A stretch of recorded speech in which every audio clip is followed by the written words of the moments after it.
Tune in, you know we have a lot to say, cause it's all about love and it's all about faith. Come join us as we live and grow. It's time to tune in to the MelnMo Show.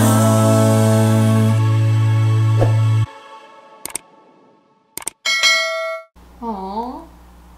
What? Chung Mo and in. What's up, guys? So today I am sitting with my mother-in-law and we're just gonna have a conversation of the importance of having a good relationship with our in-laws, but most importantly the parents.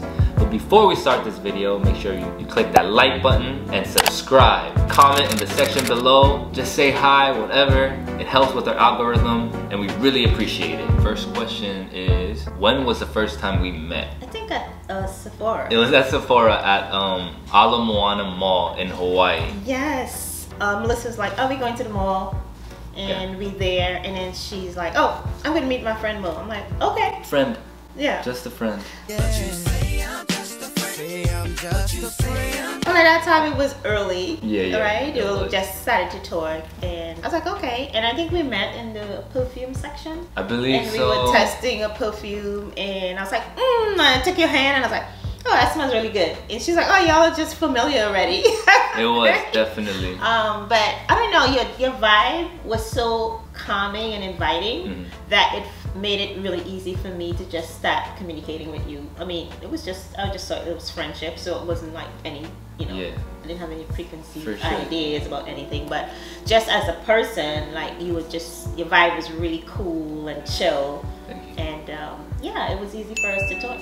Yeah, I felt the same. I felt like it was really comfortable. On my way though, I was a little nervous because you know how it is, just meeting the parent already. Like it was really early, but she was super open about me meeting you already. So I was nervous, but when I did meet you, all that literally went away. Like you said, I think you were testing out some perfumes and you put it on my wrist, and then we were just trying other perfumes to figure out. So it was a good experience. It was a good moment meeting who I would have never known that you would become my mother-in-law. I know, right? Future mother-in-law. Yeah. So what made you at ease after you met me? What put you at ease so quickly?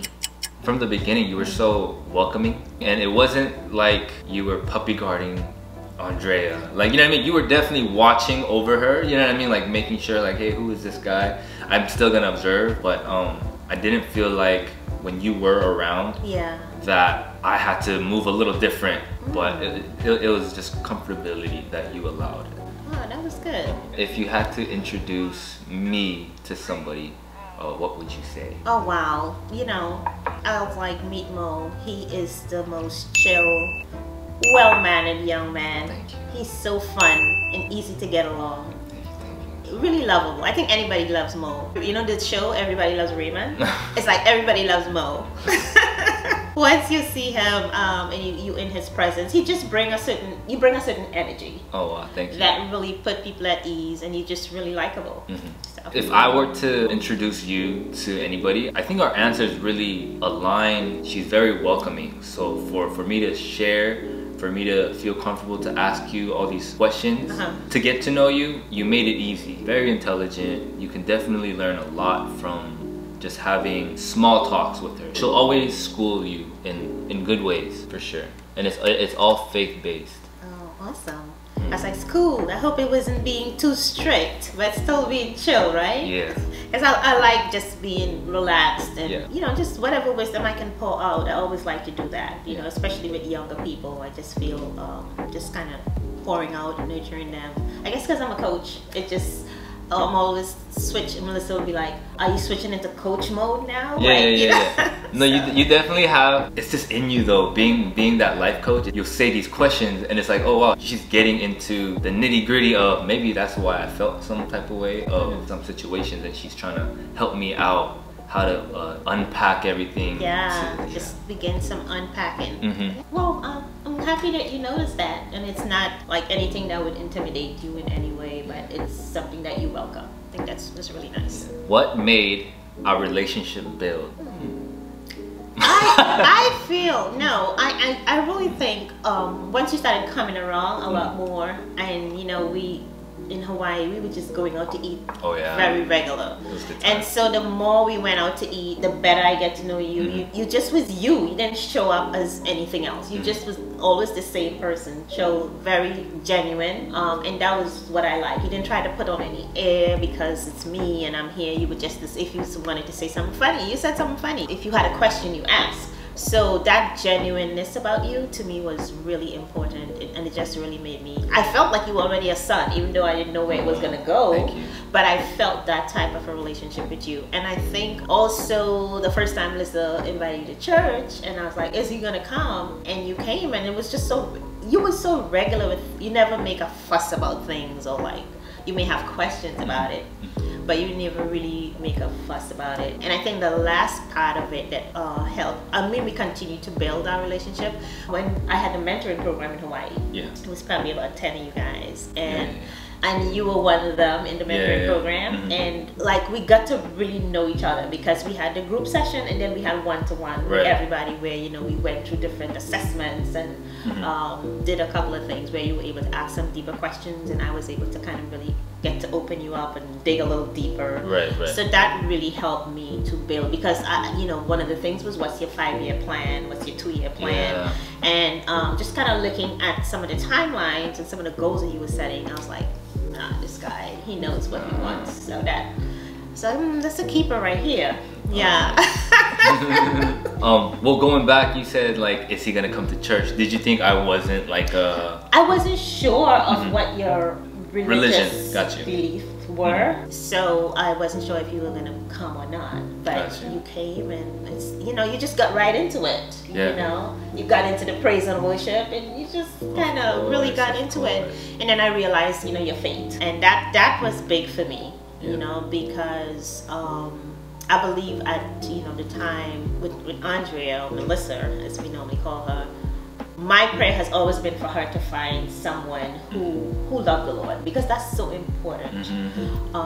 When you love the Lord, then I feel you will love your wife like Christ loved the church, and that you will find that person who's going to be really loving and caring, because she could be so sensitive about, you know, things. And the other thing I was concerned about with who she finds as a husband was, Melissa's heart is so big, and she would just give. And I'm like, I don't want her to find someone who will take advantage of that niceness for weakness. And so it was you, you know, who just complement and align so well with that type of, you know, person, her personality. So we all just, it was just like kind of a match made in heaven almost. I think so too. I think there are things that I can't do that she is so good at, and there are things that she may lack that I can fill in for her. So yeah, you definitely are. I really do feel like we are a match. I mean, for real, like how weakness is some of your strengths, and vice versa. So y'all just kind of always balance it out really nicely, and that's huge in a marriage. You know, that's really huge. Other thing I want to say is that y'all are friends. Yeah, that's definitely true. And so that's my best friend. The friendship that gels into a marriage is so important, because you don't feel afraid to share anything with each other. And I've watched that, like, you're also comfortable talking to each other, talking with each other, enjoying each other's company, joking around, like you're funny the same way.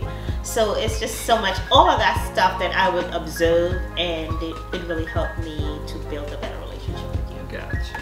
I don't think I answered my part. What made our relationship build?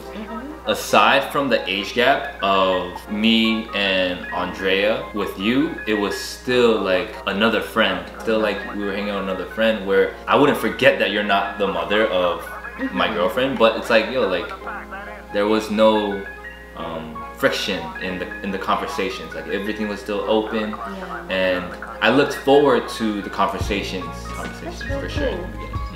So Mo, when did you know that you would marry Mel? At what point did that occur to you? Man, so we dated for about a year. So me and Mel actually only dated for a year and got engaged. To some people it may be very short. It was around October, right? I asked you for your blessings. The thoughts that came to that decision was that I just kind of knew already, like there really isn't another woman that will be able to uplift me in the way that she does. Oh wow. Oh, I can hug you. Yes. Oh, that's so sweet. But that came from how you invested all those good things into her as a childhood, like about how you would pray over her as a kid. And these are some powerful prayers, you know what I mean? And you may not get the answer now, but you see it, you know, years later, 20 years later, those prayers are answered. From her stories and how her life is now, it's like, yo, I see it being answered. And those things that you've invested in her, the love that you had for her, I just knew you were just such a good person. Oh, very nice to hear that. Thank you. Yeah, those prayers, yes. I remember her cousin would come by for the summer, and she would say, oh, you know, when you go to Auntie Anne's house, you know you're gonna get up with your forehead oily from the prayer. But yeah, I mean, if you're in the house, you're gonna get prayed over too, you know. Amen. But that was a habitual thing that we did in the house. The next question is, how do you keep boundaries with a marriage as the mother-in-law? Very easy. I don't meddle. You know, I am not the type of mother-in-law who would, even if I'm here and there's a disagreement, which I haven't seen since I'm here, it's never a yelling and a shouting match. I think y'all have such a really nice relationship, and I'm sure y'all have disagreements, but I think you all seeming to learn how to agree to disagree in a way where y'all don't, it's weeks and days and y'all are not speaking, and that toxic dysfunction, I don't see that happening. So that if that was happening and it was really bad, I probably would have to intervene and kind of like, hey, let's have a talk. But I don't see that. So I know my limits, I know my boundaries, I know when to get up and leave. If you all are having a conversation, y'all just want to be by yourself, I know to excuse myself out of that. Don't get meddly, even if Melissa's a little upset about something, she might call, oh, whatever. I'm like, oh, okay. Like, she knows I'm not going to have a side, you know, take her side or Mo's side. And as I say, unless it's something that was severe, you know, there's some type of abuse or something, and that's not there. So I know my boundaries, what I need to say and what I need to not say. How I speak to you is always a level of respect. If I'm here, then I know my space. You know, I don't think I need to just walk in the room or whatever. You know, right? You give that type of respect. So I don't come to the house and think, well, hey, the mother is here. You know, no. I feel like I'm here at your house. I gotta respect your house. I gotta respect the rules of the house, and just go with the flow. That's vice versa for me too. When we ever visit your place, I always want to make sure things are placed where I've seen it, and just respecting, I guess, each other's space. I guess that's what it is. This is my last question. From the first impression and how it is now, like, has there been growth in me as a person? There's been tremendous growth. First off, as a husband, because when I saw you as a young man, friendly guy, but then you morphed into the role of a husband, and you quickly grew into that, really being so protective of your wife, you know, just doing such nice things for her. I think the biggest growth that I saw is your prayer life. As I think when we first met, I didn't never hear you pray out loud. And then when I would hear you pray, I remember one day I had called, I don't know if I was here, and I had asked you all to pray for me, and you remember that day? And Mo was like, me? Like, I'm like, yeah, you know, I just was a little out of it, and I was like, you know what, I'm always pouring out, but I need something, some virtue poured into me.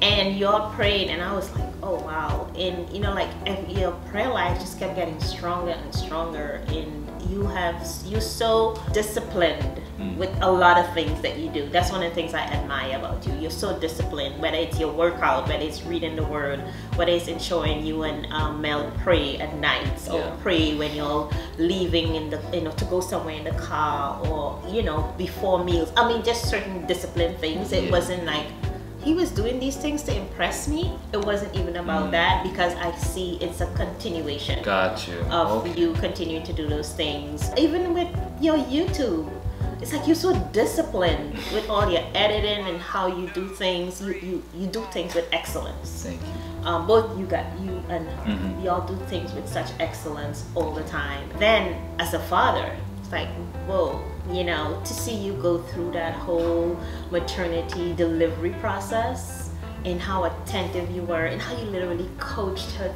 through that delivery. I mean, I couldn't be in the room, but you know, I was watching on FaceTime, and I was like, I don't know if I could have been a great coach as Mo was. He was just so good at like a pro almost at something that you had to experience for the very first time. And even the way you attend to Cairo and, you know, nurtured her when she came out of the hospital.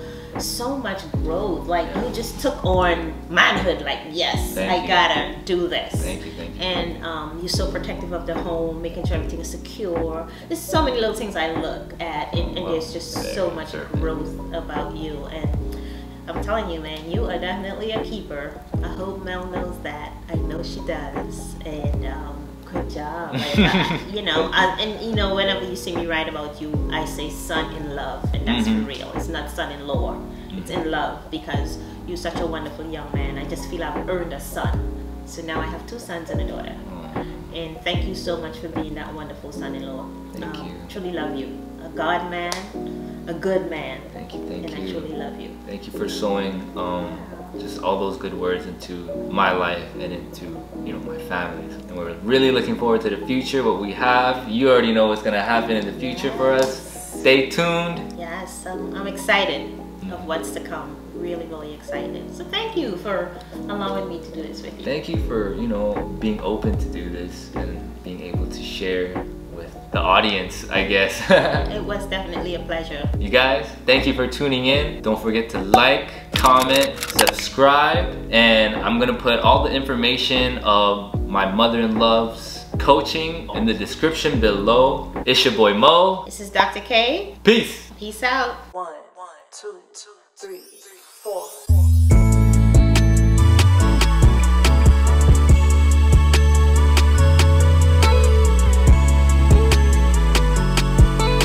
Tune in next week to the MelnMo Show.